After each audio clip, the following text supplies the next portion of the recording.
मेरे प्यारे सभी विद्यार्थियों को सुप्रभातम।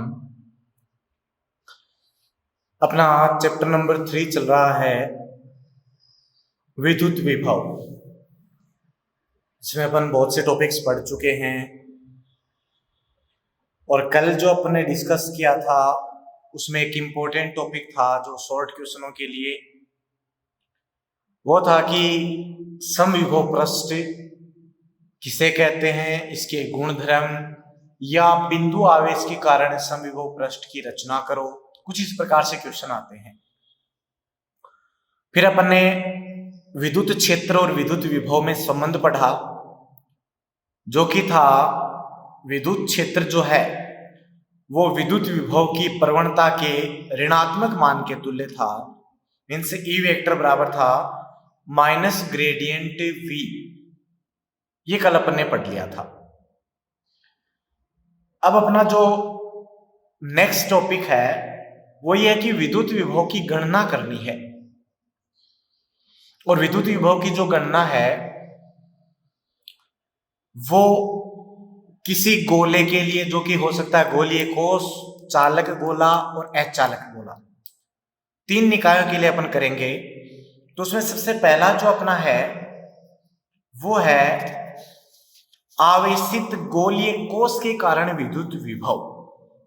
तो गोलीय कोष की जहां बात आती है तो अपने पढ़ा, 2 के चैप्टर में भी पढ़ चुके हैं गोलीय कोष के बारे में। तो गोलीय कोष एक खोखला गोला है जिसको अगर आप आवेश देते हैं तो वह आवेश उसकी सतह पर फैलता है, बाह्य सतह पर।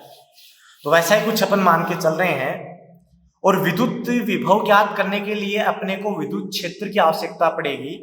तो ये जो अनुप्रयोग हैं इनको पढ़ने से पहले आपको चैप्टर नंबर 2 के जो अनुप्रयोग थे गाउस के नियम के वो पता होने चाहिए, क्योंकि वहां से अपने विद्युत क्षेत्र की तीव्रता निकाली थी और वो विद्युत क्षेत्र की तीव्रता का यही उपयोग होगा। यहां अपन डायरेक्ट लिखेंगे कि ये अपन विद्युत क्षेत्र की तीव्रता जानते हैं।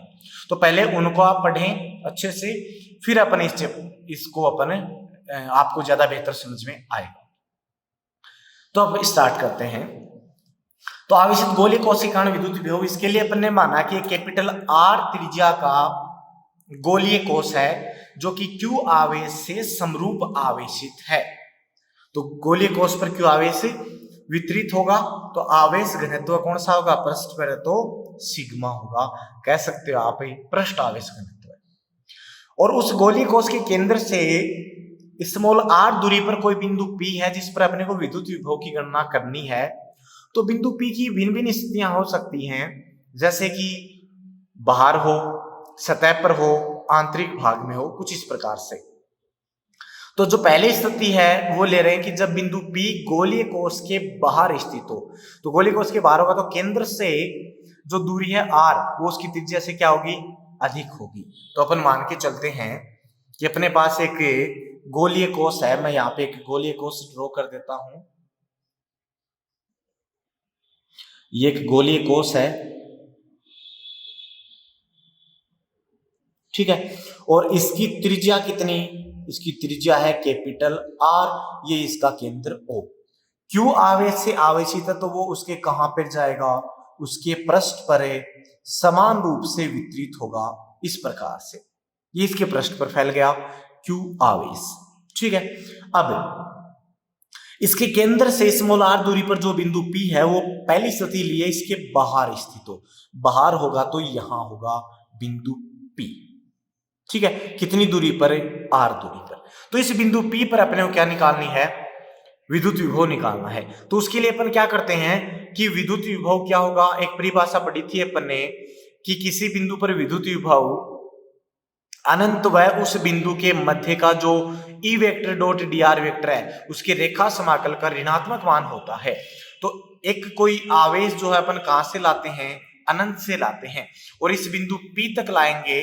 तो P तक लाने पर जो विभव का वो विभव ये पढ़ा था अपने एक परिभाषा, V is equals to minus infinite to R, यहां से लेकर यहां तक का विद्युत क्षेत्र का रेखा समाकल E vector dot D are. Clear है, ये अपन ने पहले पढ़ चुके हैं इसी चैप्टर में, तो वहां से लिखा विद्युत विभव से। ये जो गोलीय कोष है, जब इसके बाहर बिंदु होता है तो ये एक बिंदु आवेश की तरह व्यवहार करेगा।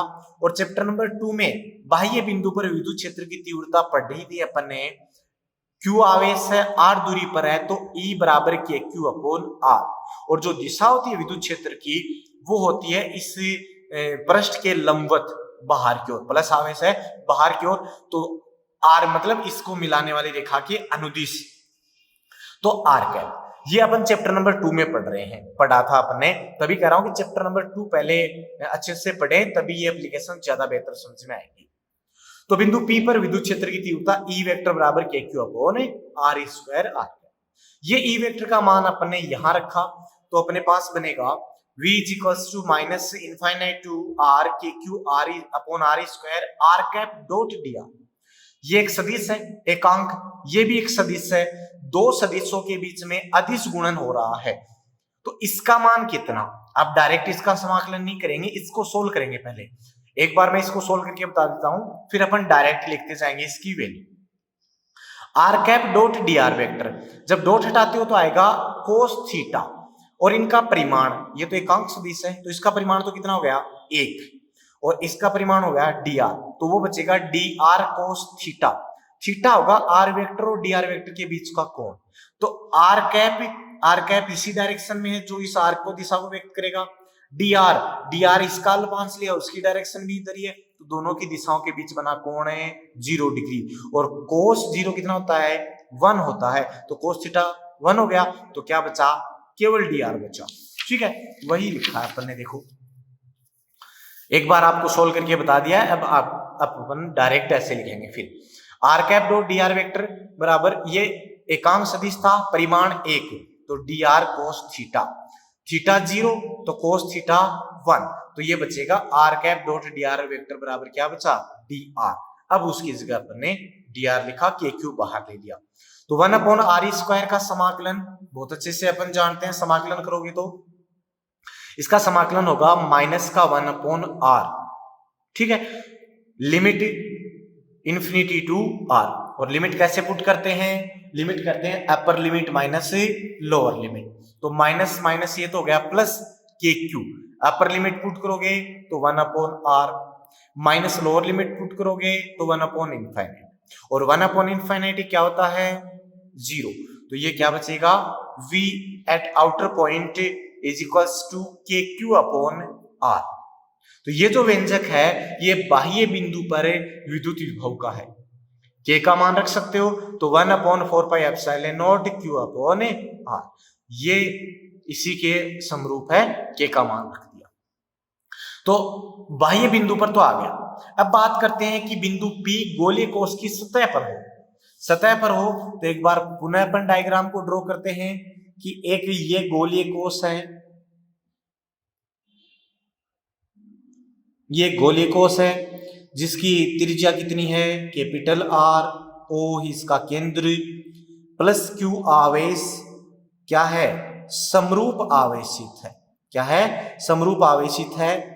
और अब की बार बिंदु P इसकी सतह पर है, बिंदु P सतह पर है तो अनंत से यहां तक लाएंगे तो विद्युत क्षेत्र तो है इसका, तो विद्युत विभव क्या होगा, विद्युत विभव होगा V बराबर minus infinite to R, small r बराबर कैपिटल R रख दिया, तो यहां तक लाओ चाहे यहां तक लाओ बात एक ही है, तो capital R E vector dot D R vector. और सतह पर जो विद्युत क्षेत्र की तीव्रता होती है वो अपन पहले पढ़ चुके हैं, E vector is equals to जानते हैं हम K Q upon R square R cap, ये मान रखा, यहाँ पे क्या बना V is equals to minus infinite to capital R K Q upon R square R cap dot D R vector. इसका मान एक बार आपको बता दिया, इसका मान क्या होगा डी आर, तो यहां हो जाएगा माइनस के क्यू बाहर आ जाएगा, V is equals to minus K Q infinity to R 1 upon R square D R, ये आपके पास बनता है।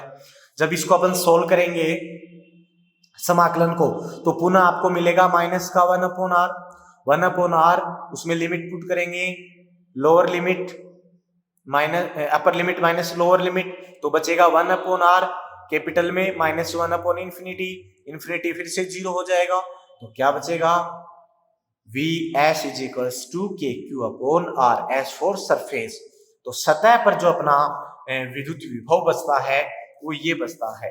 ठीक है, पुनः इसमें आप के का मान लिख सकते हैं। के का मान लिखेंगे तो 1/4πε0q/a r। ये वैसा ही कुछ है जैसा बाह्य बिंदु पे था, केवल वहां स्मॉल r था, यहाँ कैपिटल R है।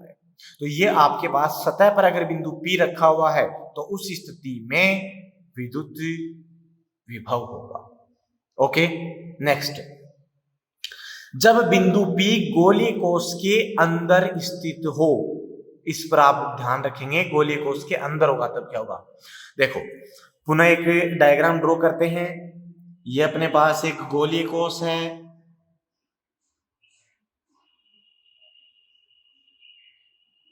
ये एक गोलीय कोश है जिसकी त्रिज्या कितनी, कैपिटल R, और ये इसका केंद्र प्लस Q आवेश से समरूप आवेशित है। तो आवेश इसकी सतह पर फैल गया। यहां बिंदु P आंतरिक भाग में है, ये दूरी R। तो इस बिंदु P पर क्या होगा, विद्युत विभव। अगर आपसे पूछा जाए बिंदु P पर विभव क्या होगा, तो आप कहेंगे चैप्टर नंबर 2 में था कि यहां पर विद्युत क्षेत्र शून्य, इसलिए विभव भी शून्य। नहीं, विभव शून्य नहीं होगा। क्यों? क्योंकि विभव क्या है, विभव है कि इसको अनंत से किसी परीक्षण आवेश को इस बिंदु P तक लाने में किया गया कार्य। अब अनंत से ला रहे हो तो सतह तक तो विद्युत क्षेत्र था ही, तो उस विद्युत क्षेत्र के तो विरुद्ध कार्य करना पड़ेगा ही। इसका मतलब है सतह तक लाओगे तब तो कार्य करना पड़ेगा। हाँ, सतह से इस बिंदु तक ला रहे हो तब आपको कोई कार्य नहीं करना पड़ेगा, क्योंकि वहां पे विद्युत क्षेत्र का मान क्या है, शून्य है। तो आंतरिक भाग में विद्युत क्षेत्र शून्य होता है, लेकिन विभव शून्य नहीं होगा। क्यों नहीं होगा, एक बार पुनः रिपीट कर देता हूं कि जब आप आवेश को बाहर से लाएंगे तो सतह तक लाने में आपको विद्युत क्षेत्र का सामना करना पड़ेगा, मींस आपको कार्य करना पड़ेगा, क्योंकि यहां तक तो विद्युत क्षेत्र है ही। इसके पश्चात विद्युत क्षेत्र शून्य है, तो उसके बाद आपको विद्युत जो विभव है जो कार्य है वो नहीं करना पड़ेगा। तो इस के लिए इस स्थिति में V बराबर होगा -∞ to R E vector dot dr vector. तो इस इन्फिनिटी टू R आप डायरेक्ट आ रहे हैं, तो दो प्रकार का विद्युत क्षेत्र हो गया, एक तो बाहर या सतह तक और दूसरा आंतरिक भाग में। तो इस समीकरण को भी अपन दो भागों में विभाजित करेंगे। कैसे? V equals to -∞ to capital R तक, क्योंकि यहां तक तो विद्युत क्षेत्र सेम बना ही हुआ था, और एक इसके आंतरिक भाग वाला प्लस में जुड़ेगा, लेकिन ये माइनस इस फॉर्मूले का विभव का कैपिटल R से फिर इस दूरी तक और E वेक्टर डॉट dr। तो ये चीज आप ध्यान रखेंगे। यहाँ पे विभव की जहां बात आती है तो यहां डायरेक्ट आप ये नहीं करेंगे कि आंतरिक पर तो E बराबर 0 होता है तो विभव भी 0, नहीं, यहां से लेकर यहां तक का विभव होगा, यहां से यहां तक का विद्युत क्षेत्र शून्य है, इसलिए विभव कुछ अलग आएगा। क्लियर है? अब देखो, हम जानते हैं सरफेस पर KQ/R² R कैप, सरफेस पर विद्युत क्षेत्र की तीव्रता ये होती है, और आंतरिक भाग में विद्युत क्षेत्र की तीव्रता शून्य होती है। दोनों मान अपन यहां रखेंगे, रखो, तो क्या मिलेगा, V equals to -∞ to capital R KQ/R² R cap dot dr minus capital R से स्मॉल r 0 dr।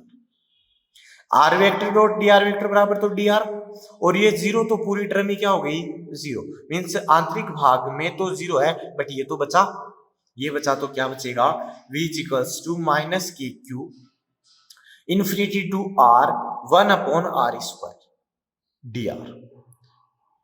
क्लियर है? इसका अपन समाकलन कर देंगे ऐसे ही कुछ जैसे अभी अपन ने ये किया था, देखो वही है, ठीक उसी प्रकार तो ऐसा ही रिजल्ट अपने को प्राप्त होगा। समाकलन कर देंगे तो 1/R² का समाकलन हो जाएगा माइनस का 1/R, और लिमिट हो जाएगी ∞ टू R। लिमिट पुट करेंगे तो अपर लिमिट माइनस लोअर लिमिट, तो क्या बचेगा, -KQ और माइनस हो गया प्लस 1/R - 1/∞, 1/∞ क्या होता है 0, तो 1/r बच जाएगा, तो वही अपने पास बचता है। तो आंतरिक भाग में V in is equals to KQ/R, ये समीकरण नंबर 5। तो समीकरण 5 और देख सकते हो समीकरण 4 एक जैसी है। इसका मतलब है विद्युत विभव जो है वो आंतरिक भाग में और सतह पर समान रहता है। आंतरिक भाग में केंद्र से लेकर उसकी सतह तक क्या रहेगा, विद्युत विभव का मान समान रहेगा, नियत रहेगा। और उसके पश्चात जैसे आप बाह्य बिंदुओं पर जाएंगे तो V जो है वो R दूरी के साथ भी कैसे परिवर्तित होगा, व्युत्क्रमानुपाती, मींस R बढ़ेगी तो V क्या होगा, कम होगा। ठीक है, तो अपन ऐसा ही कुछ अपन देखेंगे। तो कह सकते हैं कि गोलीय कोश के आंतरिक भाग में विद्युत विभव का मान सतह पर स्थित बिंदु के विद्युत विभव के तुल्य होता है, जो कि विभव का क्या है, अधिकतम मान है। ठीक है, अब ग्राफ बनाना भी है। ग्राफ आप बिल्कुल बनाए एग्जाम में, जब क्वेश्चन आए तो उसका अलग से नंबर होते हैं ग्राफ के, 1 नंबर का मिलता है आपको। तो विद्युत विभव में दूरी के साथ परिवर्तन कैसे परिवर्तित हुआ, दूरी अपन चेंज करें, बढ़ा रहे हैं केंद्र से, तो विद्युत विभव का मान कैसे चेंज हुआ, देखें। ग्राफ अपन प्लॉट कर रहे हैं।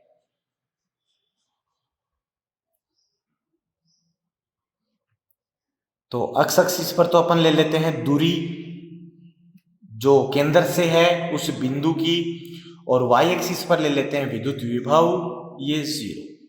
ठीक है, इसको 3 भागों में डिवाइड कर लें। r बराबर 0 तो हो गया केंद्र, इसके बाद में r less than capital R हो गया आंतरिक भाग, फिर R is equals to capital R हो गया उसकी सतह है, और R greater than capital R हो गया बाह्य बिंदु। ठीक है, तो क्या होगा इस स्थिति में, देखें आप यहां पे R बराबर 0 केंद्र हो गया, तो केंद्र तो आंतरिक भाग में है, और आंतरिक भाग में V बराबर है KQ/R, एक नियत मान है, तो मैंने मान लिया कि KQ/R यहां पे है। ठीक है, अब आंतरिक भाग में भी यही चल रहा है, और ये कहां तक चलेगा, सतह तक चलेगा, मींस इस बिंदु तक, इस बिंदु तक V का मान रहेगा KQ/R, नियत रहेगा, मींस R पे डिपेंड नहीं कर रहा।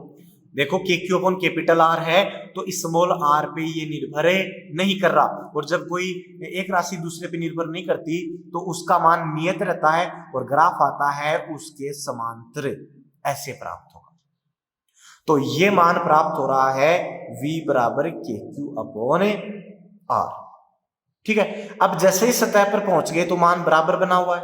अब सतह के बाहर जाएंगे तो आउटसाइड में क्या रहेगा, V आउटसाइड में रहेगा KQ/R, K कांस्टेंट, जो आवेश लिया वो कांस्टेंट, तो R पे डिपेंडेंसी देख रहे हैं, तो R के है व्युत्क्रमानुपाती। तो जैसे जैसे अपन R बढ़ाएंगे V का मान कम होगा, तो ये तो अधिकतम मान है, अधिकतम मान है, तो जैसे ही आप R बढ़ाओगे तो V का मान कम होगा, और एक घात है तो कैसे कम होगा, इस प्रकार से डिक्रीज होता है। ये ग्राफ अपने को प्राप्त होगा। ठीक है, और ये ग्राफ हो गया V व्युत्क्रमानुपाती 1/R, कहां पे, आउटसाइड पे। तो ऐसा ग्राफ अपने को देखने को मिलता है। तो ग्राफ बनाना बहुत आसान है, आपके पास जो लास्ट जो व्यंजक आए हैं उनकी सहायता से अपन ग्राफ को बनाते हैं, और वो इस प्रकार से प्राप्त होगा। केंद्र से लेकर सतह तक मान नियत बना हुआ है जो कि अधिकतम है। अब जो भी मान आएगा उससे कम आएगा बाह्य बिंदुओं पर, क्योंकि R बढ़ रही है तो V का मान कम हो रहा है, तो ये इस प्रकार से घटता जाएगा। क्लियर है, ओके। यह आपका टॉपिक 1 हो गया।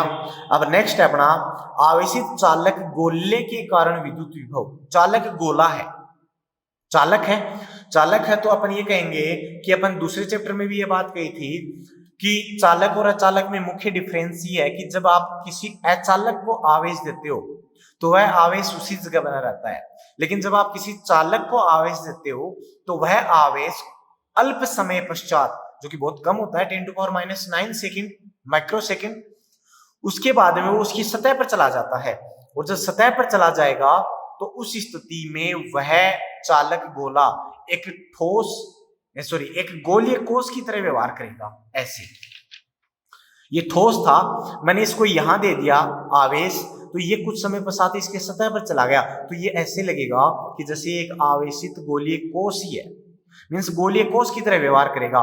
तो इसके लिए विद्युत क्षेत्र की जो तीव्रता है वो चैप्टर नंबर 2 में अपन ने बताई थी कि ठीक उसी प्रकार प्राप्त होती है चालक गोले के लिए जिस प्रकार से आवेशित गोलीय कोष के लिए प्राप्त होती है। तो जो विद्युत क्षेत्र की तीव्रताएं समान है तो अपन कहेंगे कि विद्युत विभव का मान भी उसी प्रकार प्राप्त होगा। क्लियर है? यही अपन ने लिखा है कि गोलीय कोष को आवेशित करने पर इसकी सतह आवेशित करने पर आवेश इसकी सतह पर वितरित हो जाता है। अतः आवेशित गोलीय चालक के कारण उत्पन्न विद्युत क्षेत्र की तीव्रता गोलीय कोष के समान ही प्राप्त होगी। चैप्टर नंबर 2 में पढ़ ली थी, वैसी थी, जिससे गोलीय कोष के कारण विद्युत विभव भी गोलीय कोष के समान ही प्राप्त होता है। तो एग्जाम में अगर यह क्वेश्चन आता है कि आवेशित चालक गोलीय कोष के कारण विद्युत विभव की गणना करो, तो आपको सेम डेरिवेशन गोलीय कोष वाला ही करके आना है। केवल वहां पे जो नाम अपन ने गोलीय कोष यूज किया है उसकी जगह चालक गोला यूज करेंगे, बाकी सेम रहेगा। विद्युत क्षेत्र की तीव्रता सेम थी तो विद्युत विभव भी सेम आएगा और ग्राफ भी सेम आएगा। क्लियर है?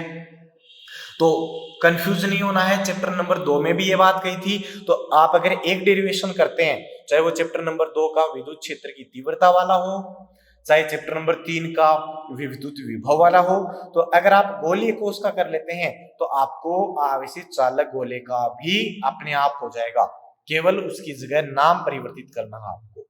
क्लियर है? तो ये आपके पास में आज आपकी 2 जो एप्लीकेशन है या 2 निकायों के कारण जो विद्युत विभव है उसकी गणना अपन ने कर ली है। बाकी की अपन नेक्स्ट क्लास में करेंगे। ठीक है? तो अगर वीडियो आपको पसंद आता है, समझ में आ रहा है आपको बराबर, घर पे इसको फिर से रिपीट करें, एक बार देखें, फिर उसको रिपीट करें, यहाँ पे लिख के देखें, अच्छे से समझ में आएगा। और फिर वीडियो को आप लाइक करें। जो भी आपके डाउट्स हैं उनको आप कमेंट बॉक्स में कमेंट कर सकते हैं। धन्यवाद।